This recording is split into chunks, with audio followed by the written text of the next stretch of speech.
안녕하십니까. 디딤 영상 시작하겠습니다. 이번 시간에는 염색체 DNA 유전자,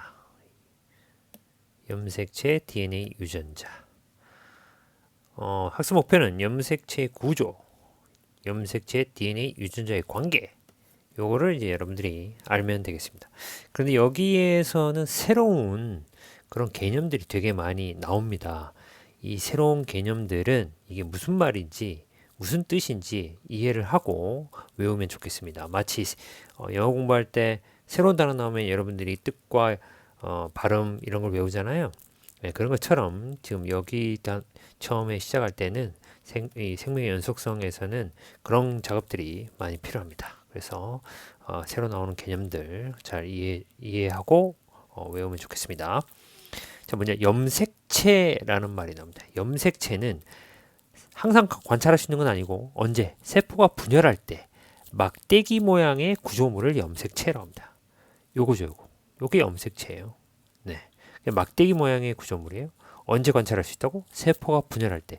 그러면 세포 분열 안 하는 평상시에는 이 풀어진 염색체라죠. 풀어진 염색체를 염색체라고 하지 않습니다. 그래서 요 실 모양으로 이렇게 되어 있기 때문에 염색사라고 합니다. 염색사. 이 사자가 사자입니다. 실처럼 생겼다. 근데 언제? 분열할 때는 이 핵막이 없어지면서 DNA와 히스톤 단백질이라는 단백질이 서로 어떻게 돼요?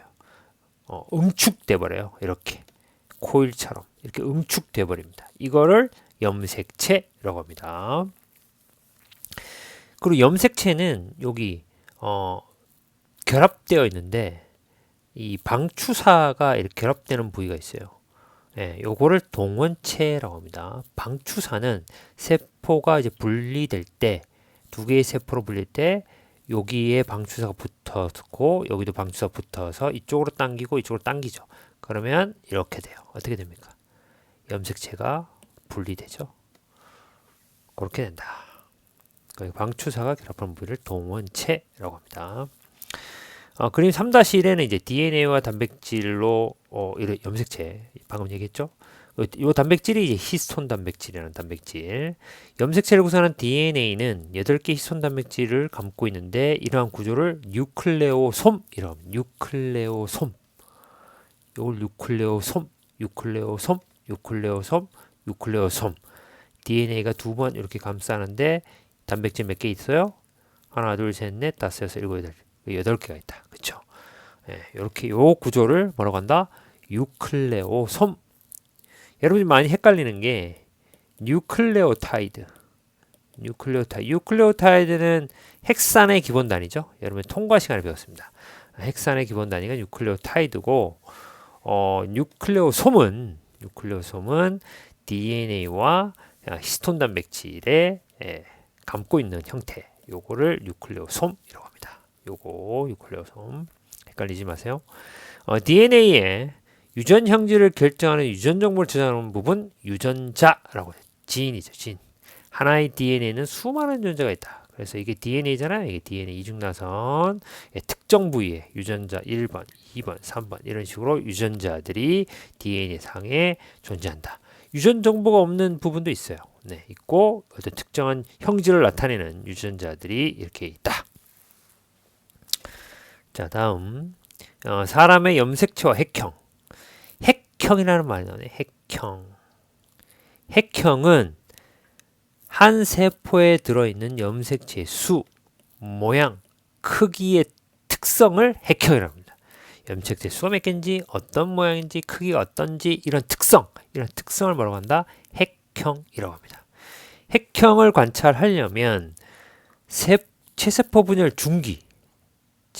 분열 중기의 염색체 사진을 이용합니다. 왜냐하면 체세포 분열 중기가 되면 염색체들이 적도면에 쫙 배열이 됩니다. 그러면 관찰하기가 되게 좋겠죠?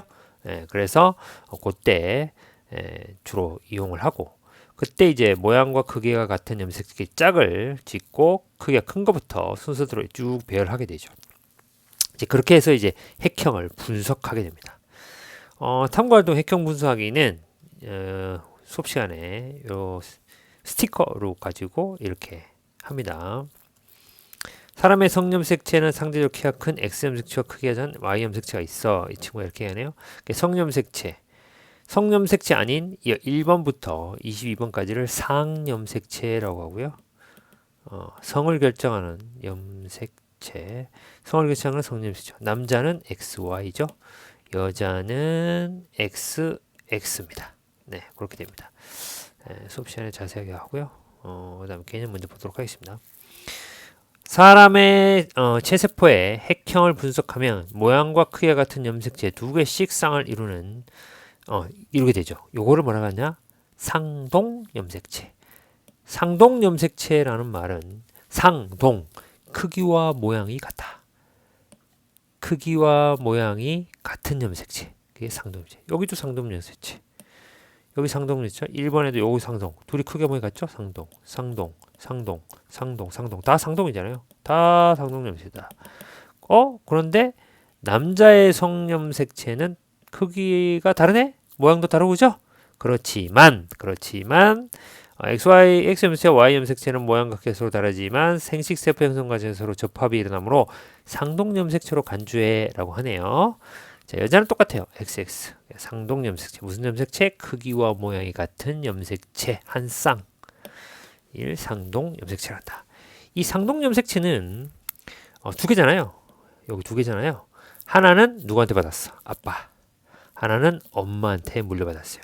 아버지의 정자, 어머니의 난자. 거기 각각 하나씩 있는 것이 합쳐져 가지고 상동 염색체 23쌍이 됩니다. 네, 그 중에 22쌍이 상염색체. 그 다음에 나머지 한 쌍이 남녀에 따라 성을 결정하는 성염색체가 되는 거죠. 남자는 XY, 여자는 XX 이렇게 됩니다. 그 다음 핵상이라는 개념이 나옵니다. 핵상은 세포 하나에 들어있는 염색체의 상대적인 수를 핵상이라고 합니다. 세포 하나에 들어있는 염색체의 상대적인 수를 핵상이라고 한다. 상동 염색체가 쌍을 이루고 있는 체세포의 핵상은 EN으로 표현합니다. EN.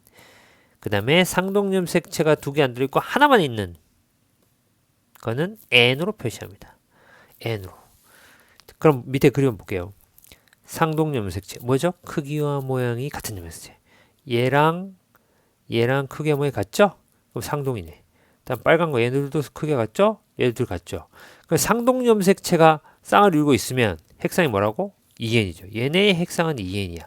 숫자적으로 숫자로 표현하니까 2n이지만 염색체 몇 개 있어요? 하나, 둘, 셋, 네 개 있죠. 그럼 2n은 4라고 표현합니다. 상동 염색체가 쌍을 이루고 염색체 수가 4이면 핵상과 염색체 수는 2n은 4 이렇게 표현합니다. 요거 한번 볼까요? 요거는 상동 염색체 있어 없어요? 없죠. 없으면 어떻게 한다고? n으로 표시한다. n. 그럼 개수 몇 개 있어요? 하나, 둘, 두 개 있네. 2 이렇게 표시합니다. 상동 염색체가 쌍을 이루지 않고 염색체 수가 2이면 핵상과 염색체 수는 n 이퀄 2다. n은 2다. 요런 형태 n으로 나타나는 경우에는 생식세포가 그래요. 정자와 난자. 정자와 난자는 n은 사람으로 치면 사람의 이 핵상은 어떻게 돼요? 사람 몇 개 염색체가 있어요? 2n은 46이잖아요. 그러면 정자와 난자는 요 절반이죠. n은 23 이렇게 됩니다. 네.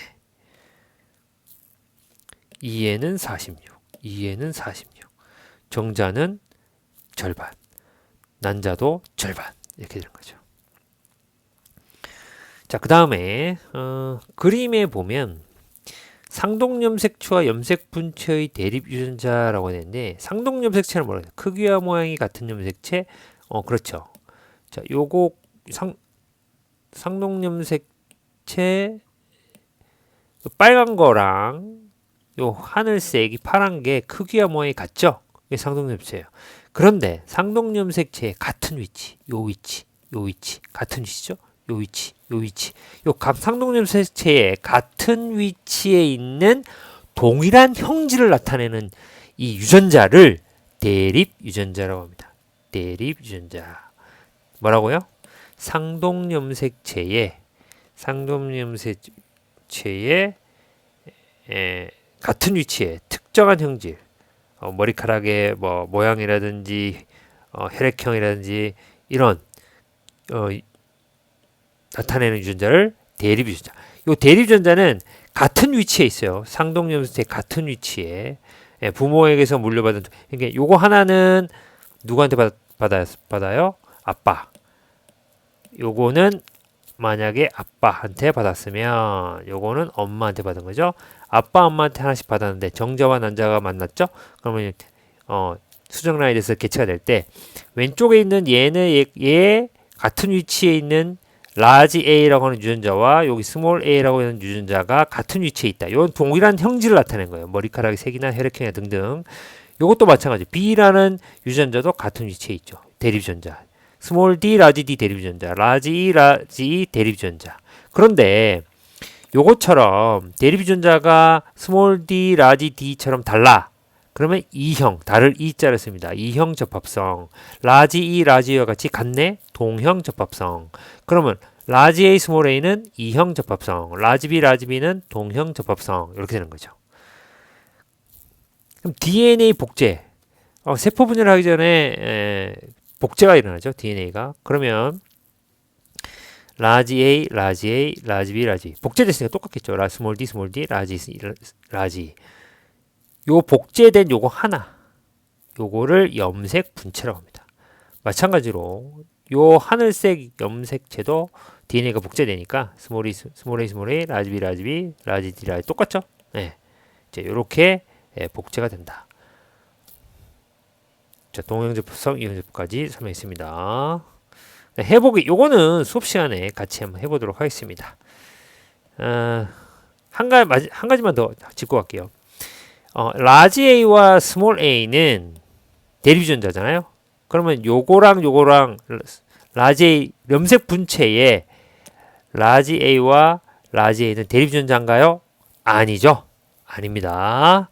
상동 염색체의 같은 위치, 동일한 형질, 특정한 동일한 형질을 나타내는데 영향을 미치는 유전자가 대립 유전자입니다. 염색 분체의 요거와 요거, 요 스몰 a와 스몰 a, 요것들은 대립 유전자가 아닙니다. 주의하세요. 자, 이번 시간에는 DNA, 염색체 DNA 유전자의 관계, 구조에 대해서 살펴봤습니다. 나오는 여러 용어들은 잘 정리하시기 바랍니다. 수고했습니다. 오늘은 여기까지 하겠습니다.